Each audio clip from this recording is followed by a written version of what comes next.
লিবেক 500 mg মূলত square pharmaceutical limited এর প্রস্তুতকারক একটি অ্যান্টিবায়োটিক ওষুধ। এর প্রধান উপাদান বা জেনেটিক নাম হলো সেফারাডিন।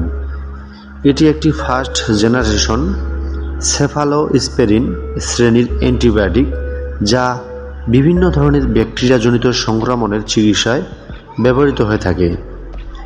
লিবেক 500 mg এর মূল কাজ এবং ব্যবহার সম্পর্কে আজকে আমরা জানব। যেমন এই লিবেক ওষুধটি শরীরের ব্যাকটেরিয়ার বৃদ্ধি রোধ করতে এবং বিভিন্ন সংক্রমণের চিকিৎসায় ব্যবহৃত একটি কার্যকারিতা ভূমিকা পালন করে থাকে। সাধারণত যে সমস্যাগুলোর জন্য লিবেক 500 mg দেওয়া হয়ে থাকে, যেমন শ্বাসনালীর সংক্রমণ, সাইনোসিসের প্রদাহন, গলা ব্যথা, বিশেষ করে অ্যাঞ্জাইটিস এবং তীব্র বা দীর্ঘস্থায়ী ব্রঙ্কাইটিসের চিকিৎসায় এটি ব্যবহার করা হয়ে থাকে। বিশেষ করে মূত্রথলি বা মূত্রনালীর প্রদাহ এবং ব্যাকটেরিয়াজনিত ইউরিনারি ইনফেকশনের ক্ষেত্রে বিশেষ করে ডাক্তারগণ বা চিকিৎসকরা এটি দিয়ে থাকে। আর একটি কথা হচ্ছে ত্বক এবং নরম কলার সংক্রমণের ক্ষেত্রে, বিশেষ করে যেমন ত্বকের ফোড়া, সেলুসাইটিস, ত্বকের নিচের অংশের সংক্রমণ কিংবা অন্যান্য ব্যাকটেরিয়াজনিত ত্বকের ইনফেকশনের ক্ষেত্রে এটি খুব ভালো কাজ করে থাকে। বিশেষ করে অস্থি ও অস্থিসন্ধির ব্যাকটেরিয়াজনিত জটিল সংক্রমণ নিরাময়ের ক্ষেত্রে এটি কাজ করে থাকে।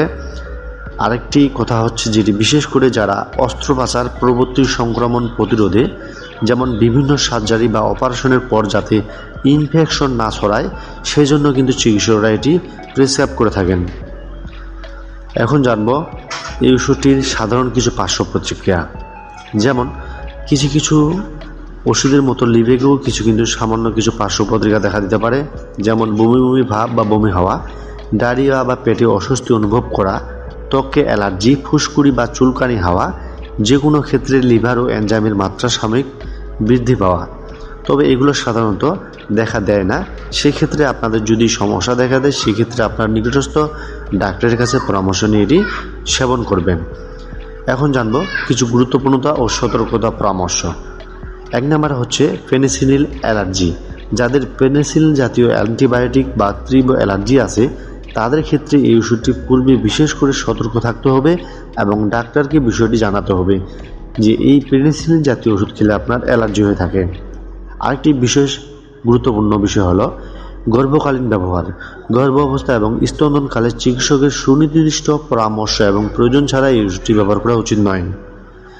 আরেকটি কথা হচ্ছে কোর্স সম্পন্ন করা। অ্যান্টিবায়োটিকের পুরো কোর্সটি সাধারণত 5 থেকে 7 দিন হয়ে থাকে।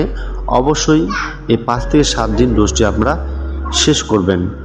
মাঝপথে রোগ ভালো হয়ে গেলেও ওষুধ খাওয়া বন্ধ করবেন না, অন্যথায় শরীরে অ্যান্টিবায়োটিক রেজিস্ট্যান্স কার্যকারিতা হারিয়ে ফেলতে পারে এবং তৈরি হতে পারে।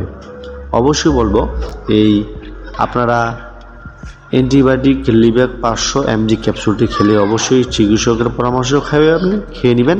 আর বিশেষ করে আমি প্রথমত আপনাদেরকে বলে দিচ্ছি যে আপনারা কী কারণে খেতে পারেন, সেক্ষেত্রে অবশ্যই আপনারা ডাক্তারের পরামর্শ নিয়ে সেবন করবেন। তো ধন্যবাদ বন্ধুরা, আজকের ভিডিওতে এখানেই শেষ করব। ধন্যবাদ সকলকে।